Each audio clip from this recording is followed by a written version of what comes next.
Serangan Rusia di kota Kherson, Ukraina yang baru saja dibebaskan menewaskan sedikitnya 5 orang dan melukai 35 lainnya pada Sabtu 24 Desember 2022.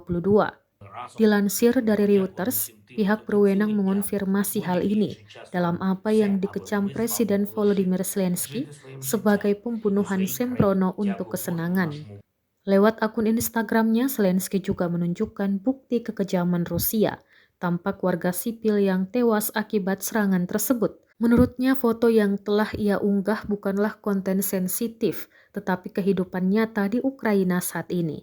Presiden Ukraina tersebut juga menunjukkan pusat kota penuh dengan mobil yang terbakar, jendela pecah, dan mayat di trotoar.